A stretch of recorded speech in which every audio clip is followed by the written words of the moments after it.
Welcome back to the e-Scholars. Let us start with some of the questions from this chapter. What were the precautions taken for the smooth conduct of the examination? The cell of Evans was turned into an examination room by placing two small tables and two chairs in it. The Reverend Stuart McCleary, a parson from St. Mary Magdalene, was to work as an invigilator. The cell was to be locked from outside, and a prison officer named Stephens was strictly instructed to keep an eye on Evans every minute or so. All potential weapons such as knives, scissors, and other dangerous objects were taken away from Evans' cell.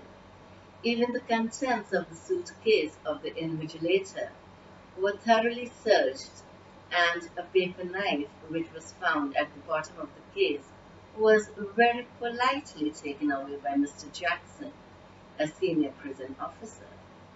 The governor was to listen into the conversation in the cell during the examination.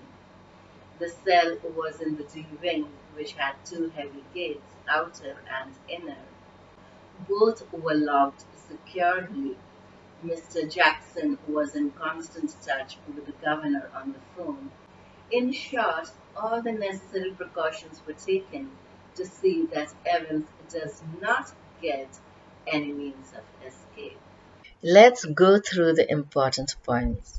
Evans' cell was turned into an examination hall by placing two small tables and chairs in it. The Reverend Stuart McCleary worked as an invigilator. The cell was locked from outside. Mr. Stephens kept a watch on Evans every minute or so. All potential weapons such as knives, scissors, and other dangerous objects were removed from the cell. The governor was listening through bats. Two heavy gates of D wing were securely locked. Mr. Jackson and the governor were in constant touch. Thus, in short, all necessary precautions were taken to see that Evans does not get any means of escape. Will the exam now go as scheduled? The 2-hour examination was scheduled to start at 9:15 a.m. on Tuesday, 8th of June. However, it was a bit late. The governor heard the voices of the invigilator and the examiner.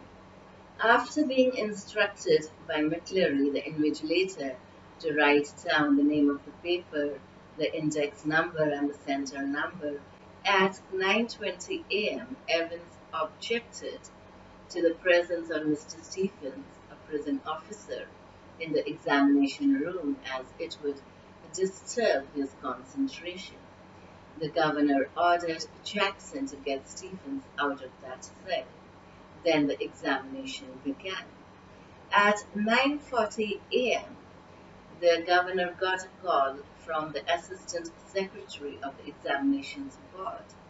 It was regarding a correction slip which they had forgotten to put in the examination package.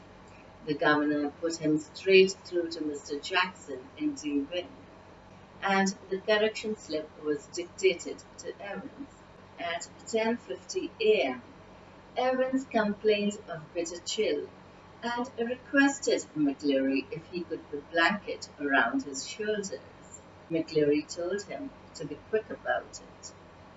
At 10:51 a.m., Mr. Stephens was more than a little surprised to see a grey regulation blanket draped round Evans' shoulders. He frowned slightly and looked at the examiner more closely. But Evans, still with his pen between his teeth, was staring just as vacantly as before. Mr. Stephens looked through the peephole once again and saw Evans pull that dirty blanket more closely to himself. He thought to himself, was he planning a sudden Batman leap to suffocate McCleary in the blanket? He told himself not to be so silly and decided to revert to his earlier every minute observation. At 11:20 a.m., McCleary informed Evans that only 5 minutes remained. At 11:22 a.m., Mr. Jackson shouted along the corridor to Mr. Stephens and told him that the governor wanted to speak to him. Mr. Stephens picked up the phone apprehensively and listened to the rapidly spoken orders. Mr. Stephens was to personally escort McCleary to the main prison gates after the examination got over and was to make absolutely certain that the door was locked on Evans once McCleary had left the cell. So when the examination got over, the cell door was locked on Evans and Mr. Stephens personally escorted McCleary to the main prison gates. Thus, the examination went on smoothly as scheduled. The examination was scheduled to start at 9:15 a.m. on Tuesday, 8th of June. At 9:20 a.m., Evans objected to the presence of Mr. Stephens, a prison officer, since it would disturb his concentration.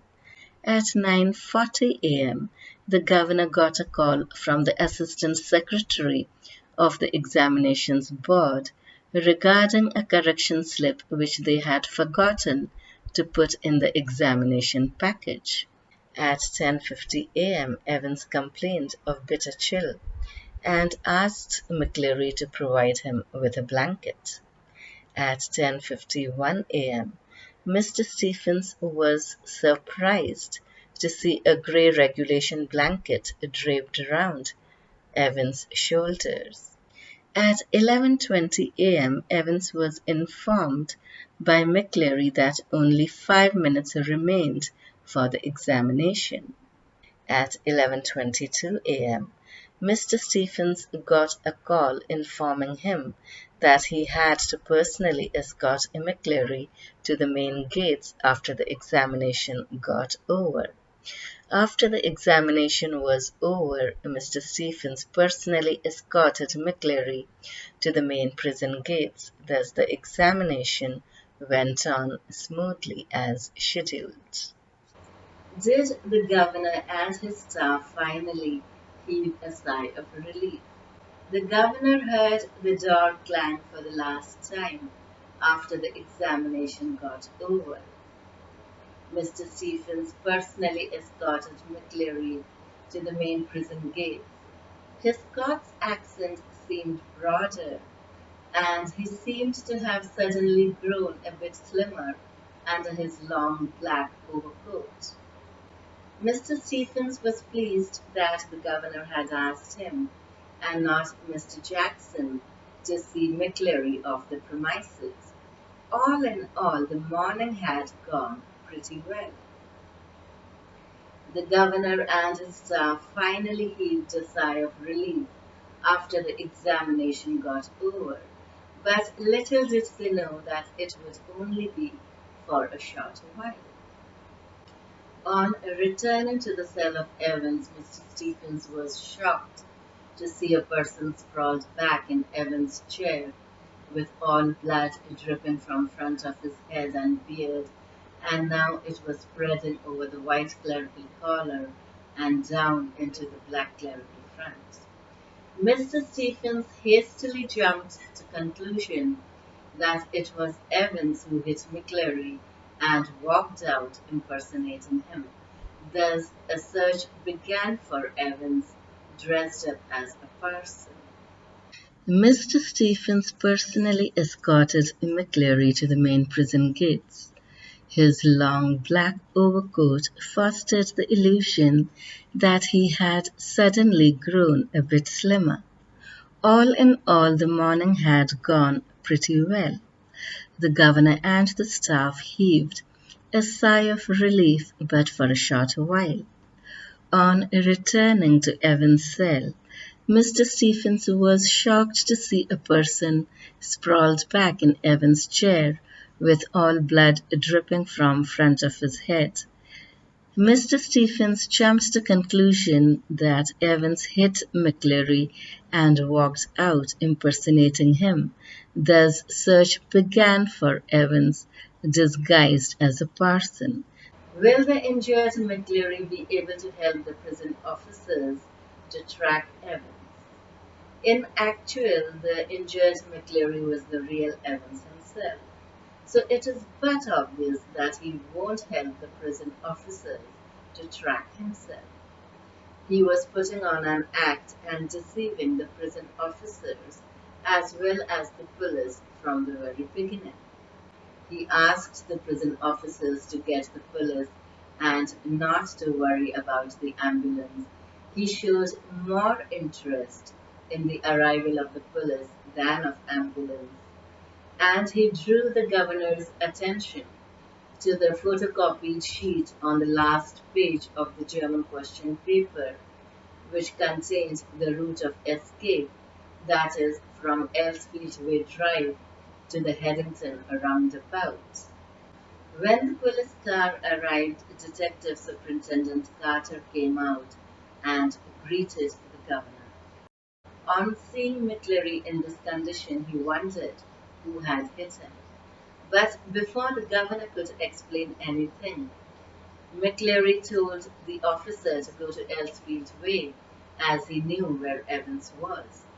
The governor told Mr. Carter to take the injured McCleary along with him, as he was the only one who seemed to know what was happening. So he was helped inside the car and he left the prison along with the prison officer to help him track Evans. How ironic it was, Mr. Carter helping Evans to escape. Let's go through the important points. The injured McCleary was the real Evans himself. He was deceiving the prison authorities and the police from the very beginning. He showed more interest in arrival of police than of ambulance.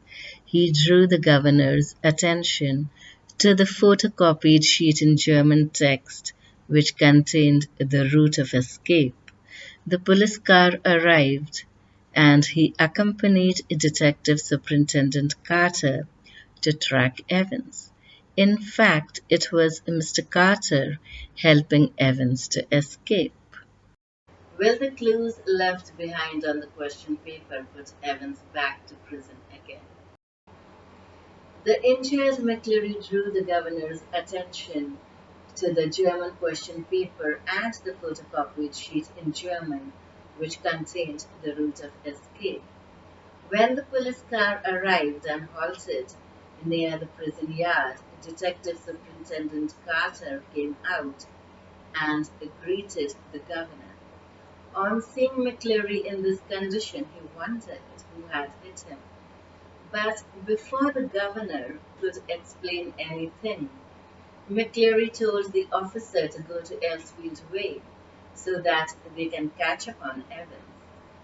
McCleary accompanied police as he was the only one who seemed to know what was happening. In actual, the injured McCleary was the real Evans himself, and he left the prison along with the police officer. How easy it was. After a while, Mr. Carter informed the governor that McCleary had spotted Evans driving off along the Elsfield Way, and that they had gotten the number of the car and had given an immediate chase, but had lost him at the Headington roundabout. He must have doubled back into the city.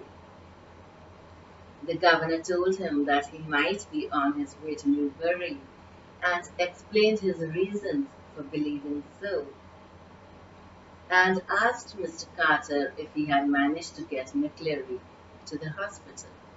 Mr. Carter replied that McCleary was in Radcliffe. He was feeling quite groggy near the examinations board office, and they had called ambulance from there. A few minutes later, the governor called Radcliffe and asked for the accident department and inquired whether a parson named McCleary had come there in one of their ambulances from Elsfield Way. The accident department told the governor that they had sent the ambulance over there, but it seemed the parson was not there, just vanished, not a sign of him. For a while, Evans remained untraced, but eventually he was traced in the Golden Lion Hotel in Chipping Norton by the governor following the clues in the German text on the last page of the German question paper. But instead of getting Evans securely back to prison, the governor lets him come in a prison van guarded by a prison officer. It was just what Evans had planned. The prison officer, as well as the driver, were Evans' friends, and he escaped once again. The injured McCleary drew the governor's attention to the photocopied sheet in German text on the German question paper, which contained the route of escape. The police car arrived and the injured McCleary accompanied Mr. Carter, that is, Detective Superintendent, to track Evans.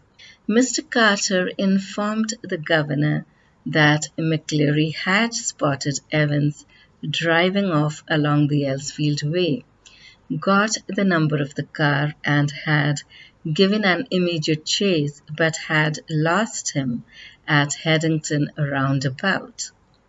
The governor told Mr. Carter that Evans must be on his way to Newbury and asked him if he had managed to get McCleary to the hospital.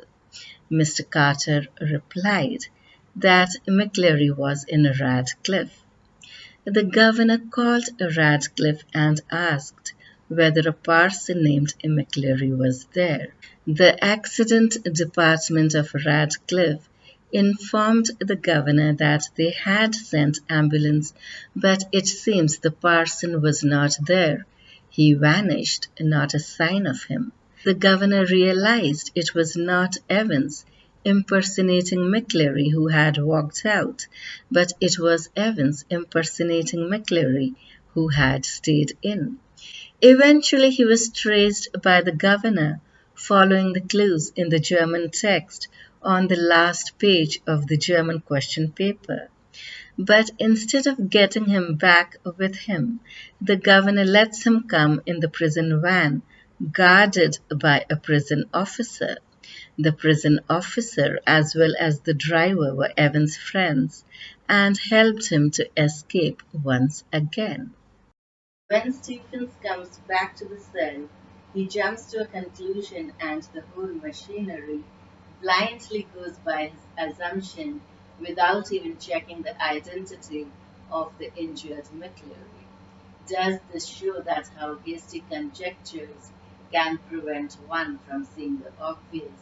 How is the criminal able to predict such negligence? When Stephens came back to the cell, he was shocked to see a person sprawled back in Evans' chair. For a semi-second he thought it was Evans, but the small black beard, the white clerical collar, the black clerical front, and blood dripping from front of his head made Stephens jump to conclusion that it was Evans impersonating McCleary who had walked out. He shouted and called Jackson. Almost immediately the whole machinery jumped into action. Sirens were sounding, prison officers shouted orders, puzzled prisoners pushed their way along the corridors, doors were banged and bolted, phones were ringing everywhere. There was an utter chaos, but no one bothered to check the identity of the injured McCleary. The hasty conjecture was that Evans impersonating McCleary had hit the parson and escaped. This assumption of Stephens prevailed, and it was reinforced by the broader Scots accent and the slimmer body of the parson he had seen off, and the blood dripping from the parson's head. The police was after the runaway Evans while the real Evans left the prison in the police car as the only witness. Thus, the hasty conjectures can prevent one from seeing the obvious. The governor was also deceived. He easily believed what his staff said. The man who doubted everything and cross checked everything didn't even bother to examine the victim. Due to their long stay in prison, the prisoners or the criminals are well familiar with the temperaments of the prison officers, their procedures, the routines they follow, and they can anticipate their moves to some extent. A criminal is always disbelieved, and an officer's word is always accepted. The criminals know that any negligence on the part of the prison authorities is the only passport to their freedom. They doubt the remotest possibility and doubt the genuine telephone calls as fake ones. Yet, an assumption is taken as truth and the obvious is ignored. Thus, criminals can predict negligence on part of the prison authorities. When Stephens came back to Evan's cell, he was shocked to see a person sprawled in Evan's chair with all blood dripping from his head. He immediately jumped to the conclusion that Evans hit McCleary and walked out, impersonating him. The whole machinery jumped into action. No one bothered to check the identity of the injured McCleary. The staff and the other prison authorities easily believed the assumption of Stephens. Thus, the hasty conjecture prevents one from seeing the obvious. Due to their long stay in prison, the prisoners or the criminals are well familiar with the methods and the procedures the police officers follow, and they can predict their moves to some extent. Thus, the prisoners or the criminals can predict the moves of the prison officers. What could the governor have done to securely bring back Evans to prison when he caught him at the Golden Lion? Does that final act of foolishness really prove that he was just another good for a giggle gullible governor? That was all. The governor should have personally escorted Evans to Oxford Prison, or at least should have checked the identity of the prison officer as well as the driver of the prison van. Secondly, he should have contacted Mr. Jackson and Mr. Stephens, the two prison officers, as well as Detective Superintendent Carter and Detective Chief Inspector Bell, who were all searching Evans. It was perhaps his overexcitement and childish enthusiasm in locating the hideout of Evans and catching him at Golden Lion that he threw all cautions to wind and acted foolishly by reposing confidence in the wrong persons. The silent prison officer and the driver were Evans' friends and they helped him to escape once again. The broad Scots accent of the driver leaves us in no doubt who the driver was. Once again, Evans outwitted the police authorities and managed to escape. Had the governor waited for the police escort, Evans wouldn't have escaped yet again. The final act of foolishness of letting Evans go in a prison van without sufficient police escort really proves that he was just another good for a giggle gullible governor. That was all. The governor should have personally escorted Evans to Oxford Prison. Secondly, he should have contacted Mr. Jackson and Mr. Stephens, the two prison officers, as well as Detective Superintendent Carter and Detective Chief Inspector Bell, who were all searching Evans. But instead of getting him back with him, the governor lets him come in a prison van guarded by a prison officer.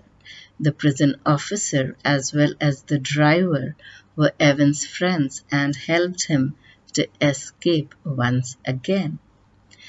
While we condemn the crime, we are sympathetic to the criminal. Is this the reason why the prison staff often develops a soft corner for those in custody? People often condemn the crime, yet they are sympathetic towards the criminals. It may be because of the punishments given to them by the prison authorities. The greater the crime, the harsher and harder the punishments are, which could go to the extent of life imprisonment and a death sentence. But in recent times, many changes and efforts are being introduced to reform the criminals and bring them back to the mainstream. Hence, the police, the prison authorities, judges, and the other law enforcing agencies develop a soft corner for those in custody, and the prison authorities make sure that the innocent are not punished. This idea also encourages the prison staff not to be too ruthless on the criminals and helps them develop a soft corner for them. The behavior of the senior prison officer, Mr. Jackson, illustrates the above point. No doubt, Mr. Jackson was a very strict prison officer, enforcing all the rules and regulations, yet we find a tiny core of compassion hidden inside him. When Evans requested him to allow him to keep that filthy hat on during the examination, as it was the only thing that ever brought luck in his life, it was a kind of lucky charm for him. Mr. Jackson agreed without giving it a much thought. Do you agree that between crime and punishment, it is mainly a battle of wits? Crime and punishment are the two sides of the same coin. Punishment follows crime. It is only after a crime has been committed that the police and the other law enforcing agencies become active and nab the criminals. And if the efforts of the police are successful, suitable punishment is given to them. Since the exact details of a crime cannot be predicted in advance, preventive measures to check such a crime is just not possible. The police tries to trace and catch the criminals on the basis of the clues left behind by them, whereas they make sure that they don't leave any clues behind which might help them in identification later on. So, yes, but of course, it is a battle of wits between the two. And since the legal system is based on evidence, both the criminals and the police try to use their wits to turn the case in their favor and win it. So, yes, of course, it is a battle of wits between the two. Should criminals in prison be given the opportunity of learning and education? Education is a basic human need. That's why the benefits of education and its ability to put people back on track must not be ignored. The modern prisons do give an opportunity of learning and education to the criminals for self improvement. In fact, the prisons are gradually becoming into reform houses. Instead of giving harsh punishments and physical torture, love and sympathy should be used to transform the bitterness, cruelty, and evil bent of mind. From both a moral as well as logical perspective, prison education provides the greatest benefit to society as a whole and ensures that people, regardless of their past, are given an opportunity to thrive in the future. Reflecting on the story, what did you feel about Evans having the last laugh? The play depicts how the criminals are one step ahead of the jail authorities. All the precautions had been taken by the governor of Oxford Prison to see that the O level German examination held in prison for a prisoner named Evans does not provide him with any means of escape. The examination got over peacefully. Mr. Stephens, a prison officer, personally escorted McCleary, the invigilator, to the main prison gates.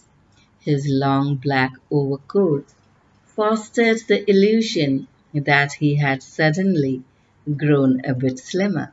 Mr. Stephens felt pleased that the governor had asked him and not Jackson to see McCleary off the premises. All in all, the morning had gone pretty well. But something stopped him from making his way directly to the canteen for a belated cup of coffee. He just wanted to take a last look at Evans and wanted to make absolutely sure that everything was all right. So he re entered the wing and opened the peephole of Evans' cell.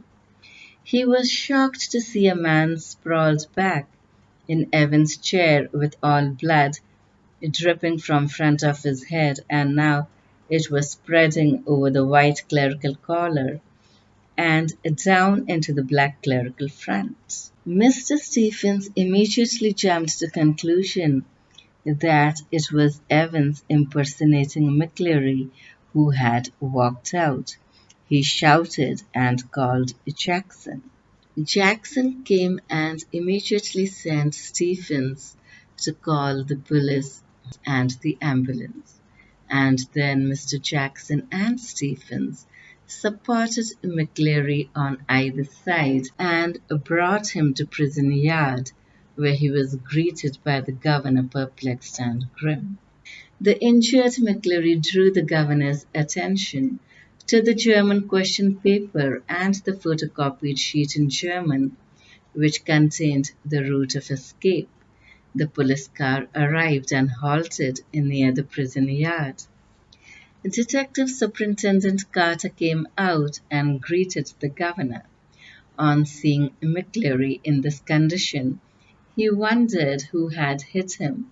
But before the governor could explain anything, McCleary told the officer to go to Elsfield Way so that they can catch up on Evans. McCleary accompanied the police as he was the only one who seemed to know what was happening. Thus, McCleary left the prison in the police car as the only witness. But in actual, the injured McCleary was the real Evans himself, and he left the prison along with the police officer. How easy it was! The governor was quite angry at Jackson, for he had spent full 2 hours in Evans' cell the previous evening and had confidently reported that there was nothing hidden there, nothing at all. Yet Evans had managed to conceal a false beard, a pair of spectacles, a dark collar, and all the rest of his clerical paraphernalia, and also some sort of a weapon with which he had given McCleary such a terrible blow across the head. The governor thought what a beautifully laid plan it was. What a clever fellow Evans was. He could not help but admire his smartness. However, he felt that it was carelessness on Evans' part to have left the question paper behind. After a while, Detective Superintendent Carter informed the governor that McCleary had spotted Evans driving off along the Elsfield Way, and that they had got the number of the car and had given an immediate chase but had lost him at Headington roundabout. He must have doubled back into the city. The governor told him that he might be on his way to Newbury and explained his reasons for believing so, and asked Mr. Carter if he had managed to get McCleary to the hospital. Mr. Carter replied that McCleary was in Radcliffe. He was quite groggy near the examinations board office, and they had called the ambulance from there. A few minutes later, the governor called Radcliffe and asked for the accident department and inquired whether a parson named McCleary had come there in one of their ambulances from Elsfield Way.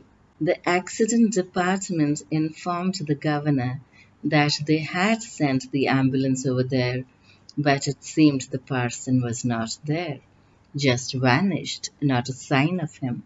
The truth hit the governor, and he realized that it was not Evans impersonating McCleary who had walked out, but it was Evans impersonating McCleary who had stayed in. For a while, Evans remained untraced, but eventually he was traced in the Golden Lion Hotel in Chipping Norton by the governor following the clues in German text on German question paper. But instead of getting Evans securely back to prison, the governor lets him come in a prison van, guarded by a prison officer. It was just what Evans had planned. The prison officer, as well as the driver, were his friends, and he escaped once again. In fact, Evans had made elaborate arrangements. He joined the night classes in September. The German teacher was also one of his friends. He waited patiently till June. Two of his friends securely bound and gagged the Reverend Stuart McCleary, and one of his friends acted like McCleary the invigilator. He put on a double clerical collar and two black clerical fronts, and he even carried a pair of spectacles and a semi-inflated rubber ring in the suitcase. His friends even arranged a car for him so that he can undisguise himself and even change his clothes. He successfully deceived the police and the prison authorities. Here it is worth mentioning that the silent prison officer and the driver who drove the prison van from the Golden Lion Hotel to Newbury and helped Evans escape were his friends. Thus, Evans had a last laugh. What kind of a person Evans was? James Roderick Evans was a jailbird.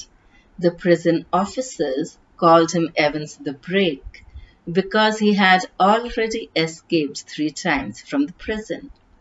At present, he was in a solitary cell in Oxford Prison. He was quite a pleasant sort of a person, an amusing chap, a star at Christmas concerts, and good at imitations. He was not a violent kind of a person, but just a congenital kleptomaniac.